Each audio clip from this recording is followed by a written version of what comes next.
Hello, hello, happy live. Hopefully all of the kids are excited to be back for their first week of school and see all of their friends. I am going to do my normal, which is go through real estate updates with you guys, as well as answer a bunch of your questions and go over some happy news. Again, hope you guys are enjoying this beautiful day, and hopefully the pigeons don't drive me batty in the background. I got something from the dollar store, so hopefully that scares them away. I'm going to start with questions. Again, if you guys want to ask any, feel free. Otherwise, I will just go through different ones that have come in throughout the week. Again, hope you guys are all well and enjoying your week so far and the beautiful sunshine. So the first question comes from Josh and Mandy and Barrie. So Josh and Mandy said, do you think it makes more sense to buy a cottage and rent it when we're not staying there, or a boat and RV and wait until the market cools? Thank you, Josh and Mandy, for asking. So I'll go over real estate a little bit later, but to be honest, the economists don't see it cooling at all. So to say buying a boat and RV, which they do actually say they see cooling, I would not suggest, as opposed to, buying a rental property, because even before COVID, short-term rentals were popular. So I would go for that route. I know that's a really simple, basic answer, but you're going to see more return on your dollars if you buy a residential, like a recreational property, a cottage, whether it be an island or somewhere you can drive to, etc., as opposed to a boat and an RV and waiting for the market to crash is not going to happen. So I would definitely do that. Thank you for asking. Okay, so before I get into real estate, what are you going to do when you're 100? There is a lady that is basically from the Bronx. She now lives in Texas, or sorry, not Texas, Florida. And she wants to break another Guinness World Record. She already broke one for being the oldest female competitor to weightlift. And now she wants to beat her age, because obviously she's older now. And she also wants to beat the amount of weight that she lifted. She started weightlifting when she was 91, which is super cute. She hasn't done a competition since September 2019 before COVID. So she's going to do one in November of 2021. So I thought that was cute. She used to be a dance teacher, and she said she enjoys getting all the ribbons and trophies and so forth. And she likes going after things that are not easy. She said if it's easy, then she gets bored. And if it's hard, then she finds that it, challenges her and she goes after it. So I thought that was super cute. And again, she's 100, so yay for her. Next question comes from Courtney in Thornton. So Courtney said, my husband and I can't agree on renos to do to our home. There's a lot of lath and plaster, and I want it all replaced, and he thinks just to leave it. What are your thoughts and why? Thank you, Courtney, for asking. To be honest, let's just say, for example, whatever your budget was, 30 grand, and say you have an old kitchen, I would do your kitchen all day before I do lath and plaster, because lath and plaster, until people really get close to it, or they try and hang a picture on it and what have you, they don't usually know it's lath and plaster. Whereas if you have an old kitchen, they know from a mile away, right? So I would do your kitchen, your bathrooms, etc. If you have the money to do that, sure, but it's honestly not a big deal. I hate to side with your husband, but I would do the kitchen and bathrooms, etc. before that. If, for example, you've already done the kitchens and bathrooms, then you could do it if you want, but it's really not going to have the return that you are probably hoping for. So I would just do the visual things. And even if you've done kitchens and bathrooms, I would do roof, etc. Maybe you have a really old furnace or something like that. I would do those things before the lath and plaster. So I apologize. It's probably not what you wanted to hear. Okay. So there was a woman in Colorado, and she basically found that she had a lot of extra time during COVID. So, hi, Dad. How are you? Are you still in PEI? You're traveling. So there was a woman in Colorado. She found herself having a lot of extra time during COVID. So she bought basically like jam jars, and she anonymously wrote to different people. She put 35 words of encouragement in each thing. So it could be like, you're beautiful, you're worth it, you're stunning, you've got this, don't listen to the haters, etc. And she anonymously left them at people's doors and so forth and had them delivered, which I just thought was cute, because obviously some people during COVID have just binge watched, Netflix or what have you. And this lady just thought outside of the box and again sent all of these jars to everybody to uplift them, and basically told them to open one a day, and that's what they've been doing, and then to spread that forward. So they've been paying it forward and giving it anonymously to 50, 100, 150 people and so forth. So I thought that was cute. Are you having fun, Dad? I hope the weather is lovely. Next question comes from Peter and Rhonda in Barrie. So Peter and Rhonda said, We thought we heard the market had slowed down, but it seems just as fast paced. Are we imagining things or what's really going on? Thank you, Peter and Rhonda, for asking. Yeah, there was talks that like, oh, it slowed down or what have you.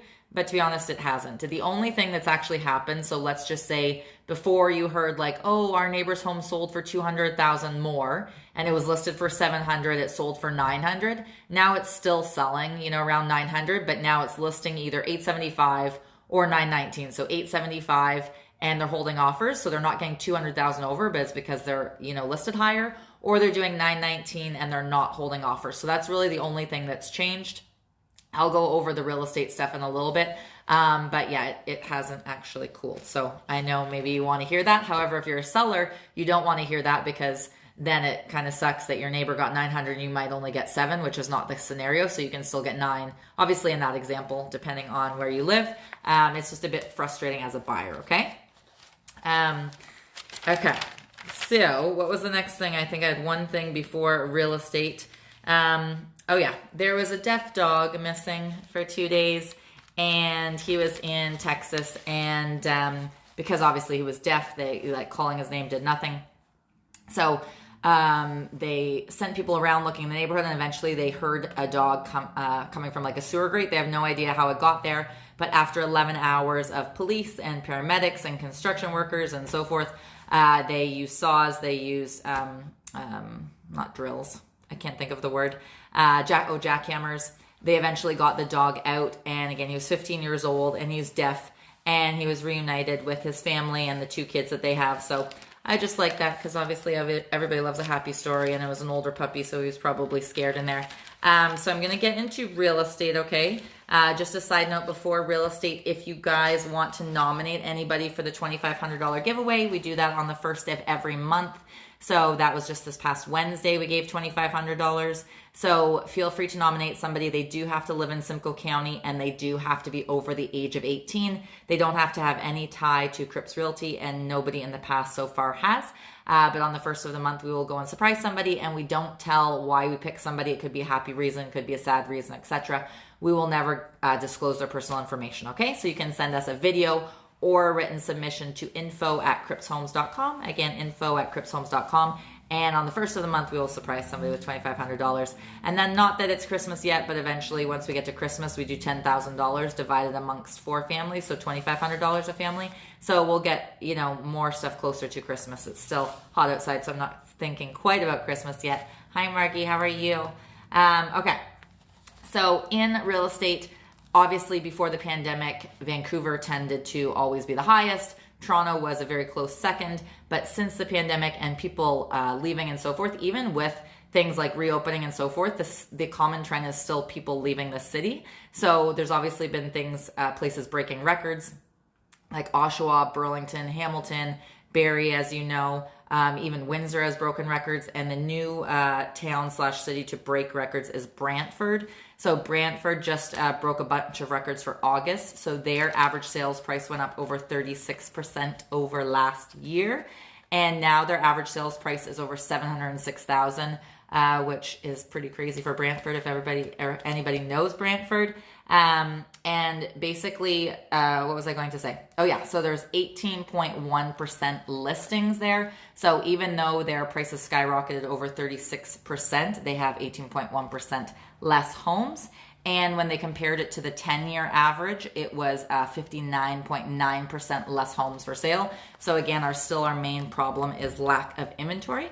So that's in Brantford. And then when we switch from Brantford over to Toronto, it's pretty similar. So there was 43% less supply in August than there was of August 2020. So again, nothing to choose from, whether it's COVID and people are sick of it and they're like, let's just go to a cottage or let's just go camping. I have no idea, but not a lot of people decided to list their homes. So again, 43% less homes were listed in August in Toronto than August of 2020, which was obviously still the pandemic. So in August 2020, there was over 18,000 homes listed for sale. This August, there was only 10,600 and change. So 8,000 basically less, which is a crazy amount less. It's not like it's 80 less or anything like that. So some people think like, oh, there's less listings, so therefore there's less bidding wars, which is not true at all, because obviously there is no inventory. So it's still quite common in Toronto to get around 10 offers per listing. Obviously it depends on the price and so forth, but that still is very common. So last year, the average sales price in Toronto in August was $951,000 and change, and this year was $1,070,000 and change. I don't like the extra after the decimal, but basically, so 951 to $1,070,000. However, normally Toronto is the highest, but actually 905 beat it in August. So they were below last year, so they were 923, and again, Toronto was 951. However, the 905 region jumped to 1.108, and remember, Toronto is only $1,070,000. So the 905 region actually surpassed Toronto in August, which is not normal. Normally, Toronto is the highest in Ontario, and obviously Vancouver and BC. So economists are saying that they do not see the market slowing in the fall, and I'll go through like all of how many homes have been listed, etc., in the past 24 hours, 7 days, etc. And we are going right into our fall market, which is crazy busy. Basically, every day we're going to different people's homes and listing, etc. So people are still moving and grooving, and they're not over real estate yet. So the Canadian Real Estate Association, the average sales price in Canada is just over $649, and they're expecting it to go to $704 by 2023, and that's on average, like throughout Toronto, throughout Canada, even in the boonies and so forth. So they're expecting that. Whether it goes even higher than that, I have no idea. So the economists are saying that they think the market's going to get worse in the fall and so forth, because as things ease up with COVID and people coming to Toronto and, from different countries and so forth, they think that it's going to be even harder for people to buy homes. So before, buyers thought they were frustrated, and they're going to be even more frustrated, unfortunately, as, the students are coming back, the international students and people from different countries, etc. Now, that does depend on election. I'm not going to go through all the election stuff, but I have gone through it the past 2 weeks, because some of the people, liberals, for example, are saying that they don't want any foreign buyers buying within 2 years. Hi, Scotty. How are you? I think I said hi to you. I don't remember. So it just depends on that. But basically, a lot of people are trying to get into the market before the foreign buyers do come back, because they know that it's a lot harder to compete against somebody from somewhere else compared to somebody here. Like against somebody from China, usually has a lot deeper pockets on average. I'm generalizing, but that is the way it goes. So condo prices fell the beginning of COVID, because a lot of them were short-term rentals. So then there was too many listings that came up, because people then, we used to make X amount per month, and so we're just going to sell it. So condos did not do the greatest during COVID, but they have started to rise back up again as international students, like I mentioned, are coming, and rents are rising. So Toronto still continues to be unaffordable for first-time buyers. So that still pushes them outwards, whether it's Oshawa, Pickering, etc., or, into the Barrie, Simcoe area, or to the Hamilton, Burlington, Waterdown area. It still pushes them. And then some people get pushed even farther, like Windsor, like Bancroft, etc., depending on what they are approved for. So that is going to continue. A lot of people have asked me what buyer's fatigue is. So basically, buyer's fatigue is the annoyance that buyers are feeling right now. They don't want to offer unconditionally on a property. They don't want to offer firm on a property, and they're just annoyed with the whole bidding war process. So they are tending to say, hey, we don't care, we're only giving this amount over, or we want conditions and we don't care, and so forth. So that is basically buyers fatigue.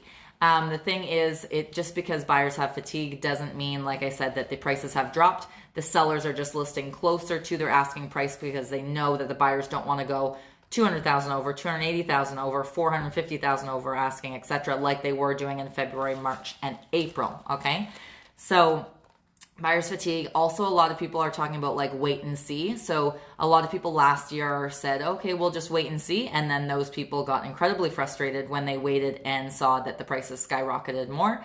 So unless they owned a home and they, held on to it and then it was worth more. But if they were first time buyers, then they were really frustrated with their wait and see approach. So that is a common question I get, is about wait and see and about buyer fatigue.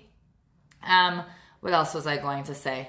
Dun, dun, dun, dun, dun, dun, dun. Oh yeah, so not everybody's sitting and waiting. There was a 27,500 square foot commercial property in Pickering that just sold for 16 million. They're going to basically put up 2 towers there. And so I'm not going to go, like I mentioned, through all of this stuff with politics and so forth, because I've done that the past 2 weeks. But Trudeau is adding more things that he's saying. So he's trying to go after the first time buyers' votes. So he's saying that, if they save up to 40,000, they're under 40, that they can take that out tax-free. He's also saying that they're going to up the first time buyers tax incentive from 5,000 to 10,000.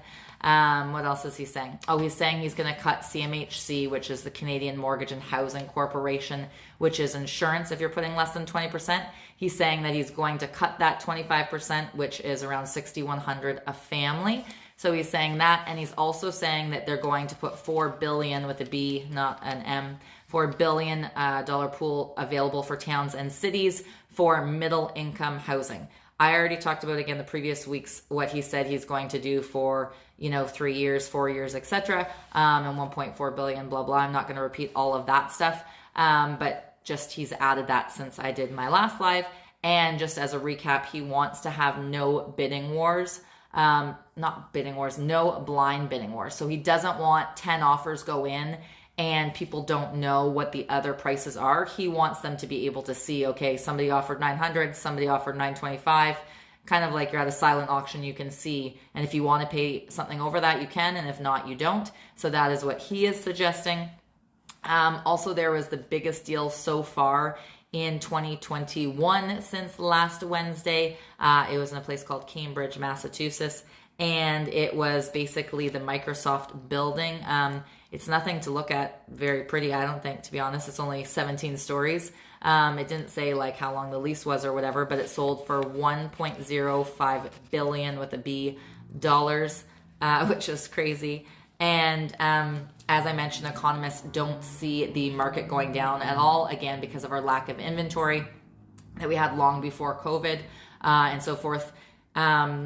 And then honestly, just people moving and saying like, hey, yeah, we're going back to work in the city or whatever, but we like having the extra space, or we like that we bought a house for $700,000 instead of a condo for $700,000 in Toronto, that we have an actual backyard, we have a home office, we have a detached property, etc. And then low interest rates, etc.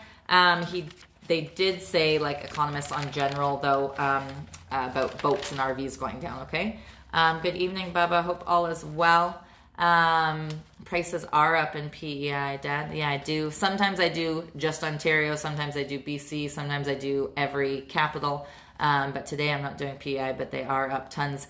We have sold a lot of people, actually, to be honest, in August that are moving to like Newfoundland, New Brunswick, Halifax, etc. because they're saying, hey, we can be mortgage free if we move there. We can sell our house here, make all this money, be mortgage free there, and live a slower paced, easy life. So last month, locally, we saw 1,036 new listings.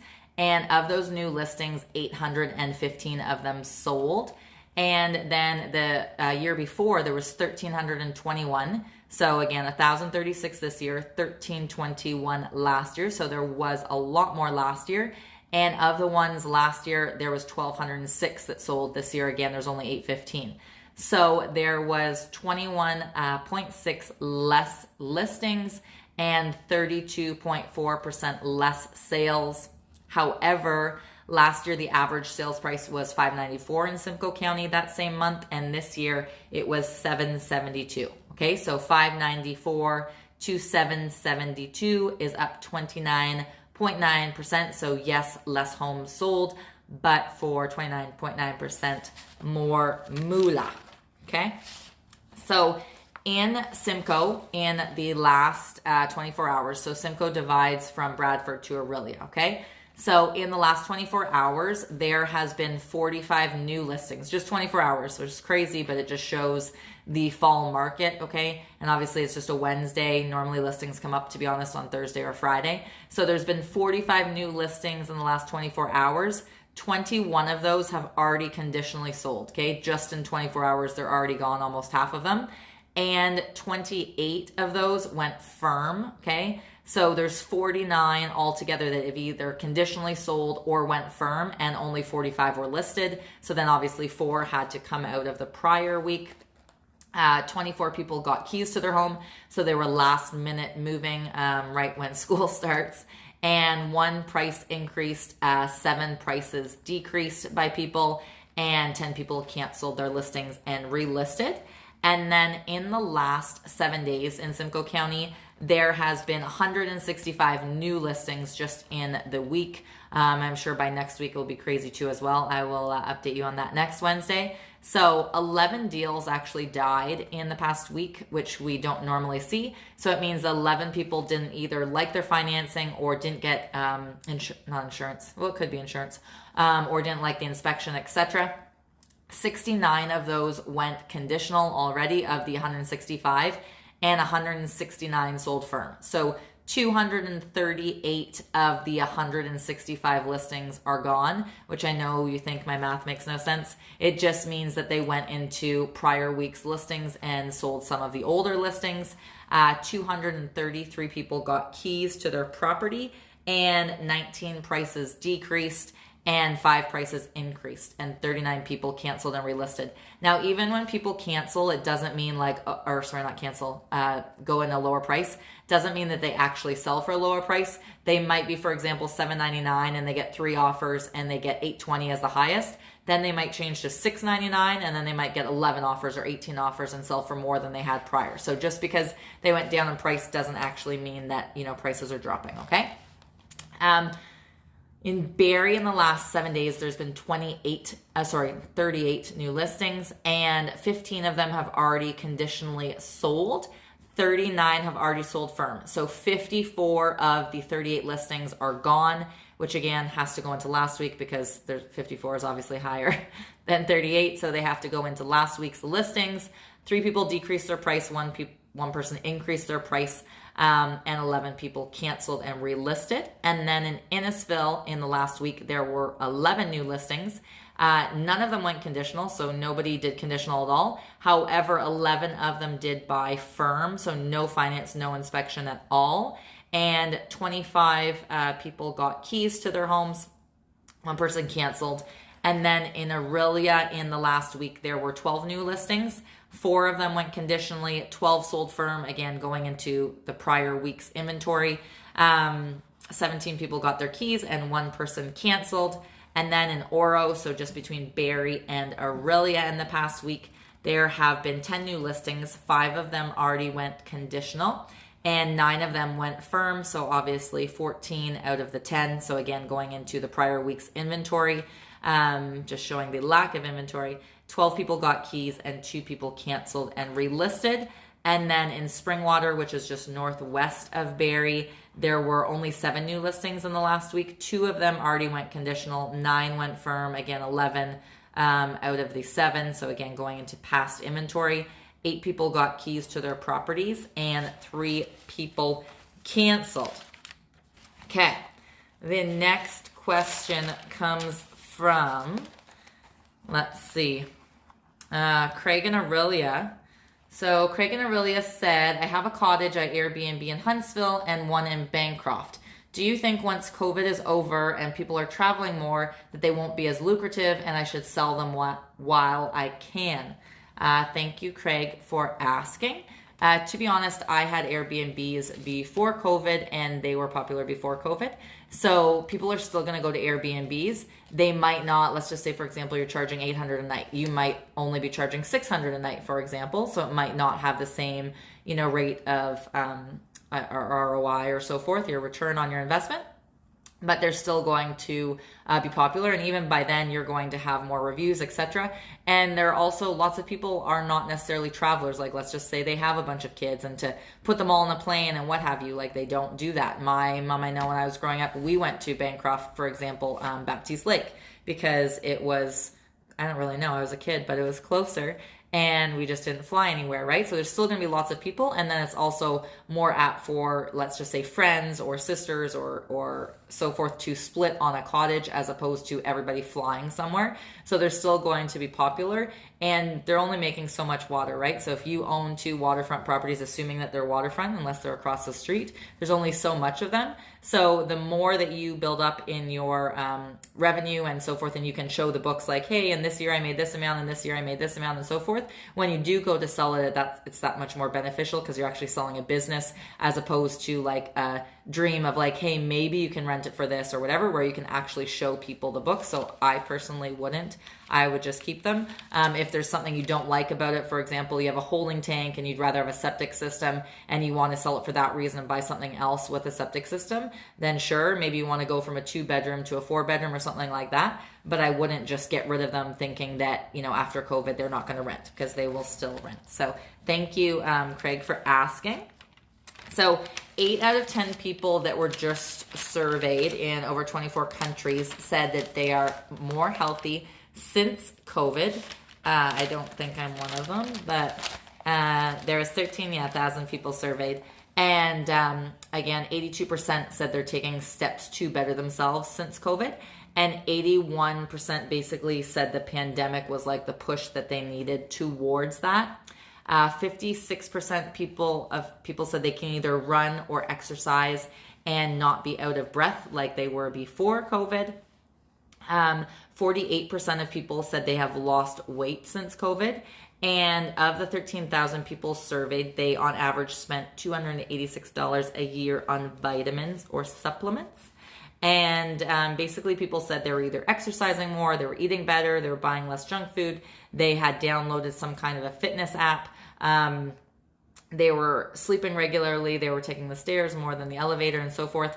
And then what they said they noticed was 32% said that they felt better, 27% said they had more daily energy, 29% said they had fewer cravings of sugar and junk food, 21% said they felt stronger, 16% said they chose like healthier activities. Instead of going for a pint, maybe they went to play a game of volleyball or something like that. And 17% said they felt more flexible, whether that was either like for yoga or just in general. And 23% said they had less aches and pains. Next question comes from Peter and Rhonda and Barrie. So Peter and Rhonda and Barrie, I feel like I did that already. The fast-paced market, I do feel like I did that already. Which one? Okay. Megan, I'll do Megan's from Barrie. Who really is moving in the fall market? Doesn't it make more sense to just wait until spring?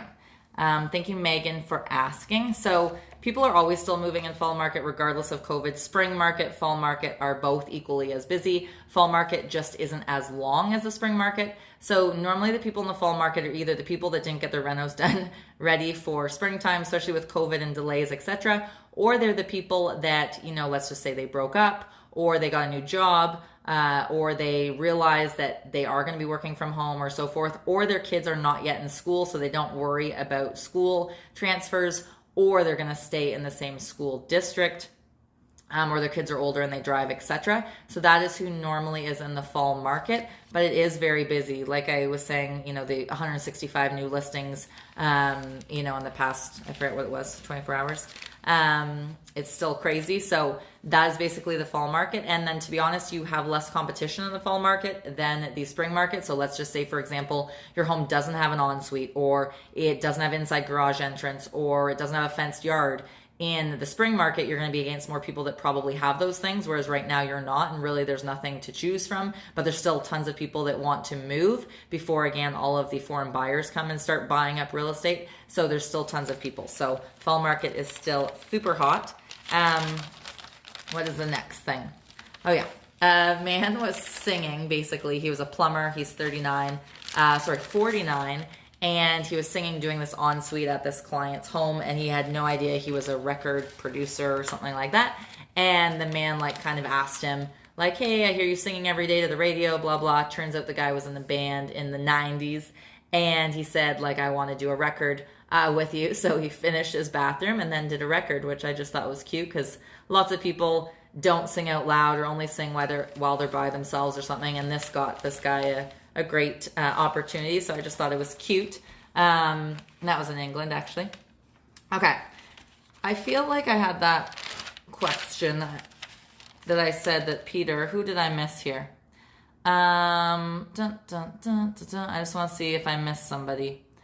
Oh, here, I did miss somebody. Crystal from Newmarket. Okay, so she said, I'd like to get into flipping, but is that insane in this market?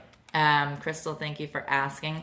So to be honest, it is a lot harder to flip in this market just because it is a seller's market. So you're going to be competing against a lot of people. However, doesn't mean that there's not still people that do that. But because so many people like watch it on TV and they're like, I want to flip, I want to do this, I want to do that. It is a lot harder than back in the day when people didn't really have the know-how and so forth. So it is harder. I personally wouldn't just do it to flip. I would buy something again that you're going to rent out, whether short-term rental or something, and then sell it, whether it's in a year once you have, like I mentioned, that other fellow, I forget his name, Craig, and you can show like this is what it made for a year or this is what it made for 2 years or 3 years.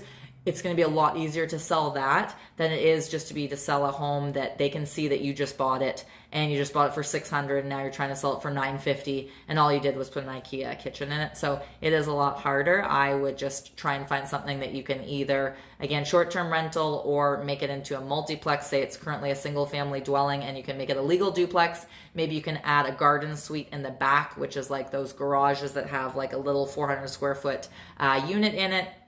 Something like that, a little bachelor, I would do that as opposed to just trying to flip it completely. And yeah, I don't know if you guys saw, there was like the drum battle online. There was a little girl and she loves the Foo Fighters, and basically she'd like post videos on YouTube and like tag, I'll say his name possibly right or wrong, Dave Grohl, I don't know, Growl, and Foo Fighters. So she was always tagging him and they did some things online together. And then a couple weeks ago, he invited her and her family from England to LA and she got to go on stage for 10 minutes. And again, she's only 11 and play the drums. And I'm sure we're going to see a lot from her because basically everybody in the stands was cheering her name, not his name. She also plays bass, but I just thought it was super cute because basically the dad was screaming the whole video with excitement. Obviously his little baby girl was on stage, so it was really cute. Anyways, if you guys have any questions in the meantime, feel free to reach out. Hope you guys all have a super safe week and thank you for popping in. Again, feel free to write any questions. If you want, I will answer them live next week, or if they're something that you don't want people knowing your name, etc., then you can just write me privately in the remarks or in messages and I will answer them for you. Hope all is well and hope you guys have a super evening. Take care.